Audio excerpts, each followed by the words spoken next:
भावो न भावो विद्यते सतः उभयरपि दृष्टान्तो स्तनायस्तत्तदर्शिभिः।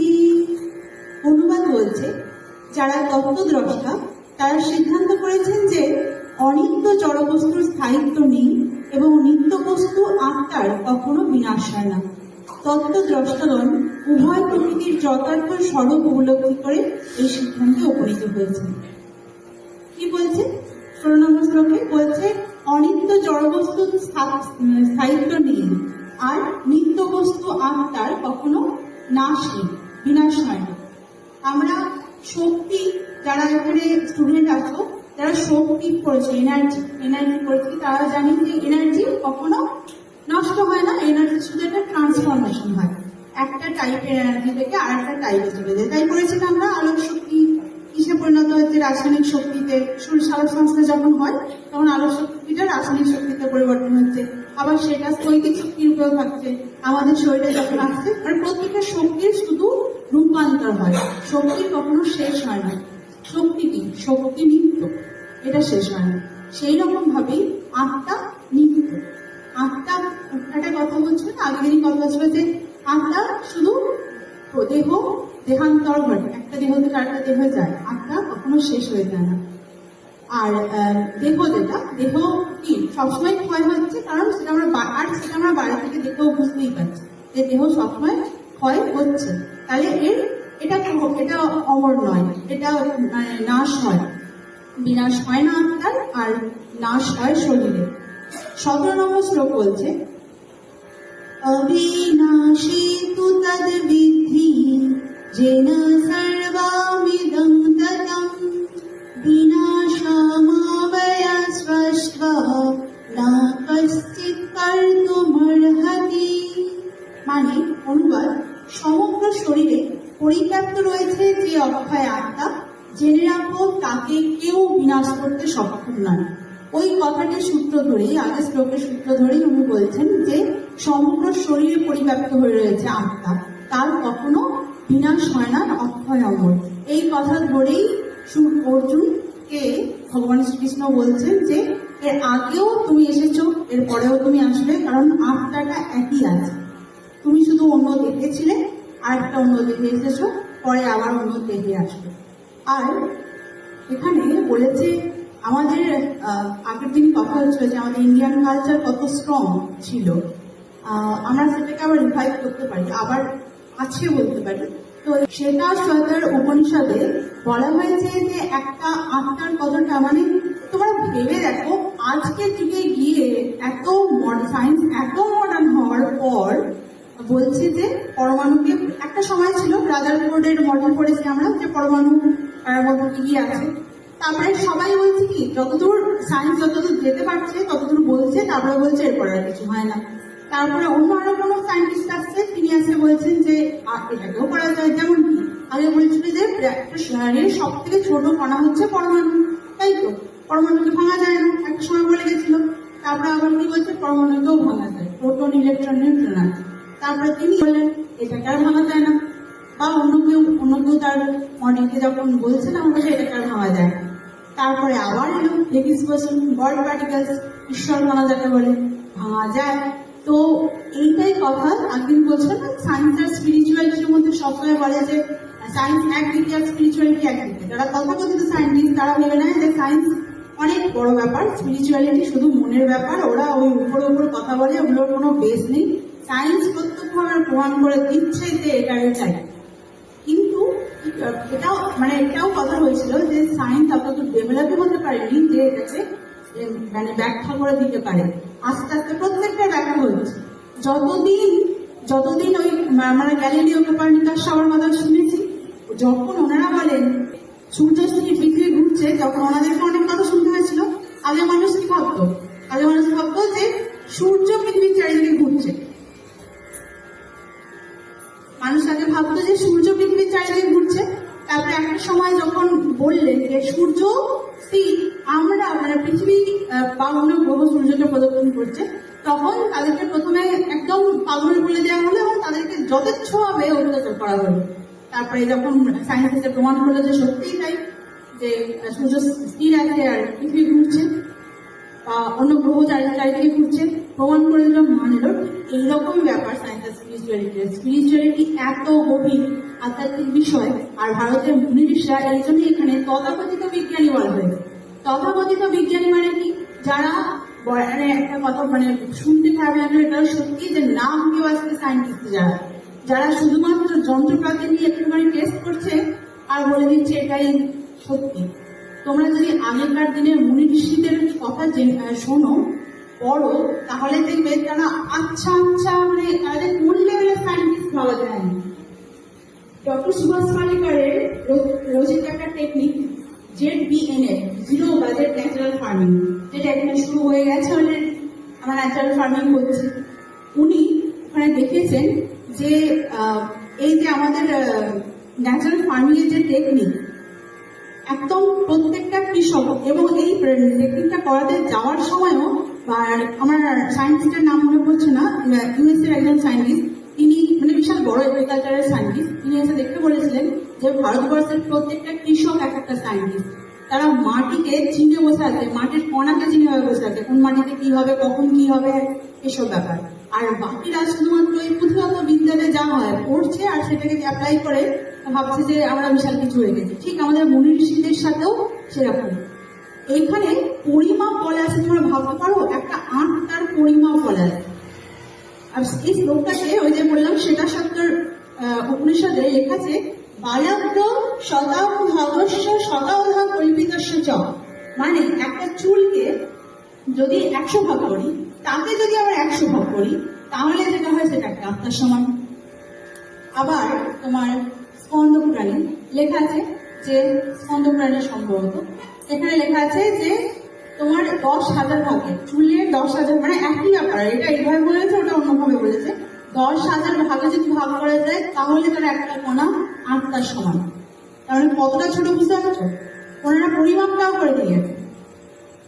একদিন একটা কথা বলেছিলাম, তোমাদের সবাই সেদিনকে ছিলে কিনা জানি না, তোমরা যদি কখনো সময় পাও, যারা বাচ্চারা আছিস, পড়াশোনা যারা করছিস, তারাও দেখি চক অ্যান্ড ডাস্টার বলে একটা সিনেমা আছে। এটা সবটাই টিচারদের করে নিয়ে, স্কুল টিচার এদেরকে নিয়েছিলাম, এটা চক অ্যান্ড ডাস্টার, অবশ্যই এটা সিনেমাটা দিন। ওই জায়গাটাতে আমরা যে প্রত্যেক মঙ্গলবার যে হনুমান চালিসা পাঠ করি, ওর একটা শ্লোক আছে, যুগ সহস্র যোজন পর ভানু ইল্লতাহি মধুর ফল জানো। এই যুগ সহস্র যোজন পর ভানু, এইটাতেই কোষে বলে দিয়েছে যে পৃথিবীর সাথে সূর্যের দূরত্ব কত, একদম পৌঁছে দিয়ে গেছে। কিন্তু কি হয়েছে, আমরা তখন সায়েন্স মানে তখন পৃথিবীটাই অন্যরকম ছিল, সমাজটাই অন্যরকম ছিল, ফলে এটা যে আমাকে কপিরাইট করতে হবে, পেটেন্ট করতে হবে, এই বিষয়গুলো তখন ছিল না। তাই আমাদের মনীষীরা শ্রম করে যায়নি। কিন্তু ওনারা যেটা বলছে, মানে বাইরের দেশ ওয়েস্টার্ন কান্ট্রি যেটা করছে, আমাদের এই বইগুলোই নিয়ে যাচ্ছে। আমাদের অরিজিনাল অথর্ববেদ আমাদের কাছে নেই, জানো? অরিজিনাল অথর্ববেদ আছে জার্মানি, তার অরিজিনালটা নিয়ে চলে গেছে। তার থেকে কিছু কিছু জিনিস নিচ্ছে, ট্রাই করছে, নতুন কিছু তৈরি করছে, আর নিজেদের নাম নিয়ে নিচ্ছে। তো এইখানে মাপটাও দিয়েছে। আমরা যদি ব্যাকটেরিয়ার মানে আমরা অণুবীক্ষণ যন্ত্রে কি দেখি, ছোট ছোট যেগুলো আমরা খালি চোখে দেখতে পাই না, সেগুলো আমরা অণুবীক্ষণ যন্ত্রে দেখি। আমি নিজে মাইক্রোবায়োলজি স্টুডেন্ট, তো ওই অণুবীক্ষণ যন্ত্রে দেখেছি যে আমাদের এই হাতের এইটুকু জায়গাতেই এত এত ব্যাকটেরিয়া আছে যেগুলো আমরা খালি চোখে দেখতে পাই না, সেগুলো আমরা ওখানেই দেখি। একটা ব্যাকটেরিয়াকে বড় করে দেখা যায়, সেই অণুবীক্ষণ যন্ত্রও দেখাতে পারে না এত ছোট আত্মা। তাহলে সায়েন্স এখন যেতে কতদূর বাকি বুঝতে পারছো? কত পথ হাঁটতে হবে তবে যে সায়েন্স ভগবানকে প্রমাণ করতে পারবে। মানে ভগবানকে প্রমাণ করতে পারা তো ছাড়ো, ভগবানের ব্যাপ্তি প্রমাণ করা সায়েন্সের কাছে এখনো অনেক পথ হাঁটা বাকি।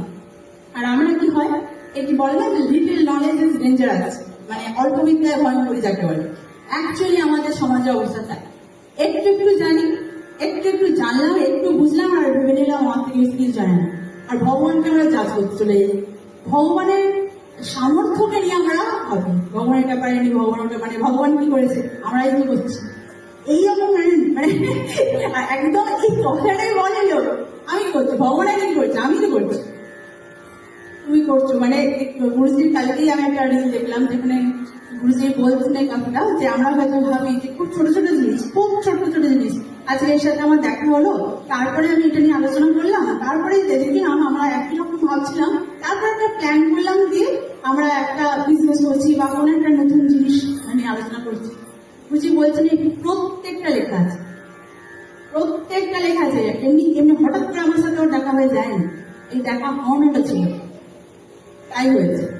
কোনো না কোনো কারণই থাকে, প্রত্যেকটা কর্ম ফলে, সেখানে কথা হচ্ছে না, প্রত্যেকটা কর্মের ফল এবং আগত কর্ম হয়ে যাওয়া, ঘটে যাওয়া, সেই কর্ম থেকে আসছে, প্রত্যেকটা কারণেই ঘটে। তো যাই হোক, ভগবান কৃষ্ণ সে কথাই বললেন, আত্মার কথা বলছেন যে আত্মা অমর, অজয় অমর, আর দেহ হচ্ছে নশ্বর। তো এটা নিয়ে আমরা আরো চলবে। এই চ্যাপ্টারটা, এই অধ্যায়টাই খুব ইম্পর্টেন্ট একটা চ্যাপ্টার। এখানে ভগবান এটাও বলছেন যে ভগবান হচ্ছে সম্পূর্ণ আর আত্মা হচ্ছে তার অংশ। এরকম করে যদি ভাবি তাহলে আমরা অনেকটা বুঝতে পারি। কোনো মহাচ্ছন্ন মানুষের, মহাচ্ছন্ন যারা হয়ে আছে, তাদের প্রথম জ্ঞান নেওয়ার যদি জায়গা ইচ্ছা থাকে, তাহলে শুধু এইটুকুই নেবে তারা, যে এইটুকু নিলেও অনেকটা কাজ হবে, যে ভগবান হচ্ছে সম্পূর্ণ, আমি হচ্ছে তার একটা অংশ। এটা হচ্ছে একটা জড়দেহ আর একটা জীবন্ত মানুষ, তার মধ্যে তফাৎ কি? আত্মা। আমরা এখন বলবো, আমি আবার বায়োলজি, তো একদম করে বলতে পারি যে এইভাবেই হচ্ছে, আমি শ্বাসটা নিচ্ছি, তার মানে আমি অক্সিজেন নিচ্ছি, অক্সিজেনটা ফুসফুসে যাচ্ছে, এবার আমার হৃৎপিণ্ড যে রক্তটা গোটা শরীরে ছড়িয়ে দিচ্ছে, সারা দেহে ছড়িয়ে যাওয়ার পর সেই দূষিত রক্ত আবার যাচ্ছে ফুসফুসে, ফুসফুসে গিয়ে ওই অক্সিজেনটার সাথে মিশছে, রক্তটা আবার শুদ্ধ হচ্ছে, আবার দেহে ছড়িয়ে যাচ্ছে। এই জন্যই বেঁচে আছে, হৃৎপিণ্ডটা চলছে, তাই বেঁচে আছে। এখানে আত্মার কোনো সঙ্গে তুমি একবার বলো, আত্মাটা বেরিয়ে গেলে হৃৎপিণ্ড এই কাজটা করবে। যে একটা জড়দেহ আর একটা জীবন থেকে যখন আত্মাটা বেরিয়ে যাচ্ছে, তখন তুমি এই প্রসেসটা চালাতে পারবে? একবার আত্মাটা বেরিয়ে গেলে কোনো ডাক্তার, কোনো সায়েন্টিস্ট তাকে বাঁচিয়ে দিতে পারবে? পারবে না। আর আমরা সেইটাকে স্থায়ী ভেবে নিয়ে সেইটার হতে বলি। ওই যে কালকে 4টা আশ্রমের কথা হচ্ছিল, যে গার্হস্থ্য মানেই হচ্ছে কি একদম মোহ মায়ায় ভরা সংসারে থাকতে হবে, সংসারে কর্তব্য পালন করতে হবে, কিন্তু আস্তে আস্তে ডিটাচ হতে হবে। যেরকম আগে ছিল যে বানপ্রস্থ তারপরে সন্ন্যাস, সেই আশ্রমকে ভুলে না গিয়ে আস্তে আস্তে এটাও মনে মাঝে মাঝে নক করতে হবে। সংসারে আছি, যেমন রামকৃষ্ণ বলে গেছিলেন, ঠাকুর যেমন বলে গেছিলেন যে প্যাকাল মাছের মতো হতে হবে। সংসারে থাকতে গেলে প্যাকাল মাছের মতো। কিরকম প্যাকাল মাছ? সংসারে কাদাতেই আছো, কিন্তু কাদা তোমার গায়ে লাগছে। সংসারে আছো, কিন্তু সংসারের সব কিছুর মধ্যে প্রচন্ড মোহতে না পড়ে যাও। আজকালকার যুগটাই অন্য, সমাজটাই অন্য। যেমন যদি অ্যাস্ট্রোলজিও যারা জানো বা যাদের এর সম্বন্ধে ইন্টারেস্ট আছে, জ্যোতিষবিদ্যায় আগে শুক্রকে বলা হতো সব থেকে খারাপ ভাবে রাখতে হতো। শুক্র যার সময় চলছে, শুক্রের দশা যেটা চলছে, সেটাকে খারাপ সমস্যা দেখা হতো। কারণ শুক্র হচ্ছে সেইটা যে ভগবান থেকে লোককে দূরে সরিয়ে নিয়ে যায়। শুক্র মানে হচ্ছে লাক্সারি, ভীষণ লাক্সারিয়াস লাইফ লিড করবে। যখন কারো শুক্রের দশা, সুন্দর দেখতে লাগবে, সুন্দরী হয়ে যাবে, লাক্সারিয়াস লাইফ লিড করবে। কিন্তু এখন ওটা কি পুরো বলিউড টলিউড এই ইন্ডাস্ট্রিগুলো চলছেই শুক্র, এই ইন্ডাস্ট্রিগুলোই হচ্ছে শুক্র। এখন ওগুলোকেই আমরা শুক্রকে কপি করছি। সমাজ কতটা পুরো উল্টো পথে হাঁটছে, কলিযুগ বলেছে, সেই জন্যই কলিযুগ চলছে, যে পুরো যেদিকে যাওয়ার পুরোটা তার উল্টো পথেই হাঁটছে, তাই হাঁটছে সবাই। তো যাই হোক, আমাদের ভগবানের কাছে, গুরুজির কাছে অবশ্যই কৃতজ্ঞতা থাকবে আমাদের সবার, যে আমাদের ধীরে ধীরে আস্তে আস্তে, আমিও এমন, আমি এখানে বসে বলছি বলে এমন নয় যে আমি একেবারে সব জানতাম মধুসূদন হয়ে বসে আছে, মোটেও তা নয়। আমি গুরুজির কাছে কৃতজ্ঞ যে এইটার মধ্যে আমাকে আবার ঢুকিয়ে দিলেন। এটার মধ্যে থাকছিলাম, মাঝখানে 10টা বছর আবার একটু সাইড হয়ে গেছিলাম, 5-7 বছর। আবার যেটার মধ্যে আসতে পারলাম, আমি আবার নিজেকে নক করছি, যেগুলো পুরো উল্টো পথে আমি হাঁটতে যাচ্ছিলাম। কারণ যেমন সঙ্গ তেমনই মানুষ হবে, তাই না? যেদিকে সবাই ভাবছে, এই জন্যই বলে সৎসঙ্গে সর্ববাস। বন্ধু নির্বাচন খুব দরকার। আমি কাদের সাথে মিশছি সেটা খুব দরকার। যেরকম বন্ধু সেরকম বন্ধু। এখন আমাদের এই বন্ধু হয়ে সত্যি জীবনটা আবার উন্নতি হয়। তার জন্যে অন্তঃস্থল থেকে গুরুজির উপর কৃতজ্ঞতা। চলো পরের দিন আবার 17 নম্বর 18 নম্বর শুভ